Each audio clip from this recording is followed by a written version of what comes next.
quality in Nigeria. To have this conversation with us about it for the next few minutes, we've got Cdon Adinubia, who's a Public Affairs Analyst and commentator. Good morning, Cdon. Good morning. Yes, good. Great to have you here. Now, let's hit the ground running. This report by the House Committee seems to have raised more questions than giving answers, because it seemed to imply that it's not what the eyes can see, and it may be unfair to say that 32.5 grade of cement cannot be linked to issues of collapsed buildings in Lagos and in other parts of the country. What's your thought? What's the link between the grading of cements and the fact that some are graded as 32.5 and for that reason are meant to be used for specifics? Well, I think the grading is in order. Technically speaking, it's in order. What is not in order is the attempt to, let me use this expression, politicize it. But actually, the entire essence is to create a monopoly in the cement market. What we have seen in very weak states, all of them in the developing world, is a strenuous attempt by some people in the private sector to use the institutions of government, of the states, to promote their private agendas. And that's exactly what we have found in this case. It's a very good thing that House of Reps set up a committee to look into this matter. And it's also a very good thing that the House of Reps ad hoc committee made public hearings on the matter. All the leading organizations and regulatory agencies in the construction sector made their submissions. And all of them, led by their presidents, the Council for the Regulation of Engineering in Nigeria, COREN, the Society of Nigerian Engineers, Nigerian Institute of Building, Nigerian Institute of Architects, etc. Their reports are here, which actually you're holding. And all of them said one thing: cement has never been the cause of building collapses in Nigeria. Has never. So if these... What do they say has been the cause of building collapse? A lot of factors, including the wrong use of materials, including the use of substandard materials, including bribery and corruption. So those weak regulatory framework. Cdon, yes. The SON has said specifically that there is no substandard cement in Nigeria. I'm happy. They have said so, and that is why the whole thing is actually a paradox. So if you say there's nothing wrong, and you have actually given these people from time to time bits of good health, and you turn around to say, no, do not use cement in this area and that area. Something just happened. Dangote became the first company in Nigeria, after Lafarge, to start producing 42.5 grade. Lafarge has been producing, but basically for construction firms on orders. So if you're constructing a bridge, you now ask for 42.5, they will do that for you. They have not been mass producing this grade. The moment Dangote began to mass produce, then we saw the sun coming up with this. And of course, the House of Reps committee. So the House of Reps ad hoc committee gave a verdict that defies its own findings, which they have stated categorically.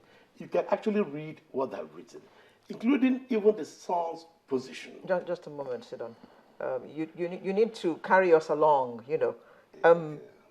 What I understand from what you've just said is that up until now, 90% of the cement, I just choose that figure, well, most of the cement you find is 32.5. Yeah, that's a great. That's correct? Yes. Okay. So, Business Dangote became the first company to start producing for the 2.5. Okay. After Lafarge, but Lafarge had not been mass producing, only Dangote.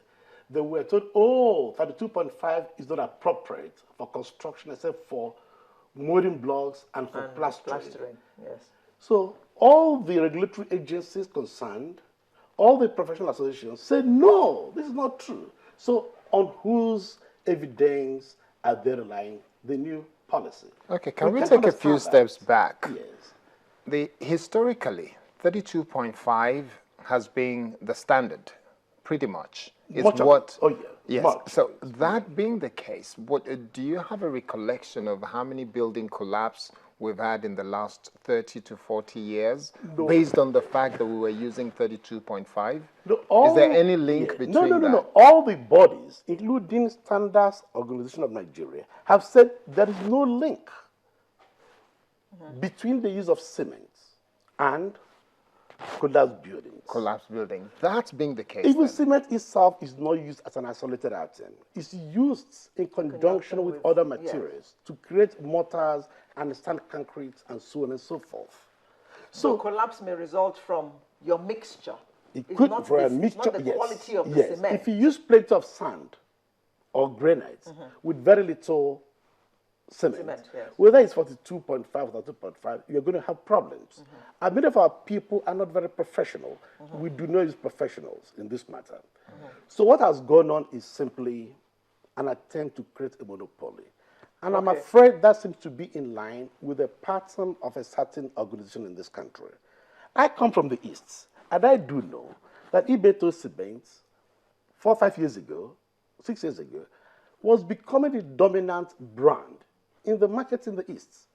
All of a sudden, and what is the grade of cement? Sorry, what's the grade of cement that they produce in Ibeto Cement? Well, Ibeto actually does not produce, like most companies.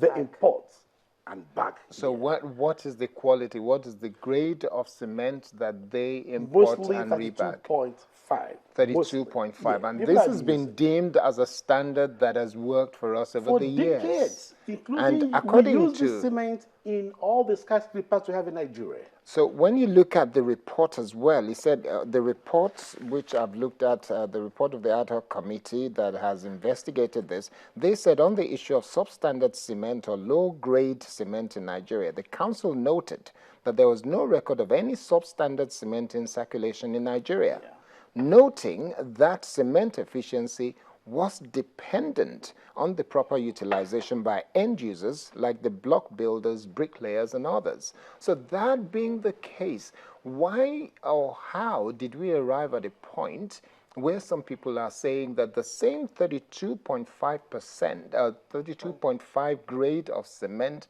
that we have used for skyscrapers suddenly can no longer work for us and we need 42.5?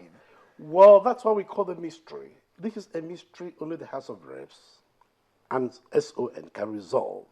But we all know that clearly they do not mean what they say. That's a true position. We have a situation in weak countries of the world where a few people in the private sector are in collaboration with government institutions using the instrumentality of the state to promote their private businesses.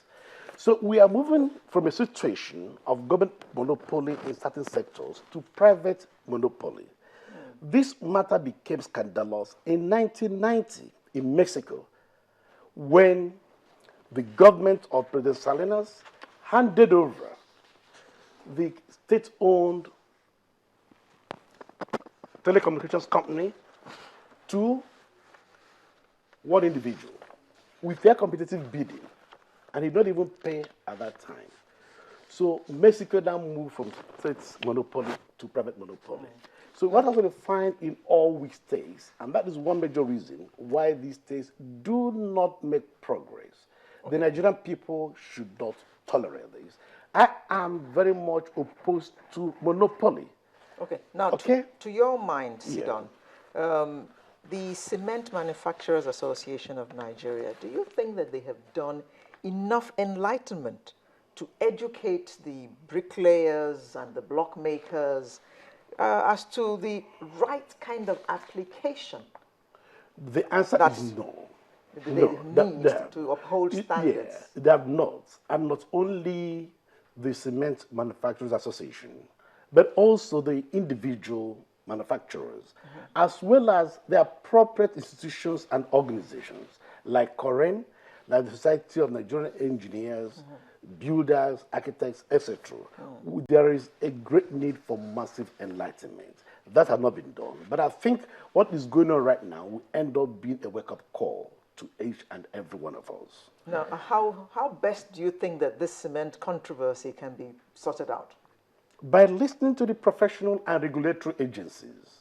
Their reports are there, very clear, and I'm happy that the House of Reps ad hoc committee was honest enough to do a faithful report on the presentations of these organizations, each of them led by their presidents. Now, there is something very interesting about this.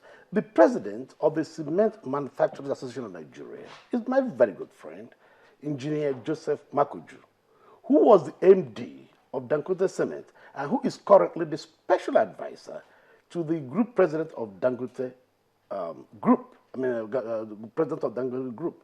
And he stated categorically in his written submission that cement is not a cause of problems. And all the cement used in Nigeria has been approved by SON. And the report is right there with you. So he's honest enough to state this in public despite being a member of the Dangote Group. So when you have the report, the report of the ad hoc committee of the House of Representatives making recommendations such as the need for the establishment of a cement and concrete institute in the country, this will help in training of appropriate manpower for the country. That kind of recommendation, who's going to have to take responsibility for setting up this kind of institute to create the level of enlightenment required? Well, it's not stated categorically, but typically it's the government that will take the initiative, and they're supported by the private stakeholders, like the Cement Manufacturers Association of Nigeria, and so on and so forth. But this is something that has to be done, but more important, there is a great need for public enlightenment. Okay. But more than any other thing, by the way, yes, monopoly cannot be tolerated. We saw how this country suffered when we had monopoly in the telecom sector, when it was only NITEL. It took me 4 years to get a line.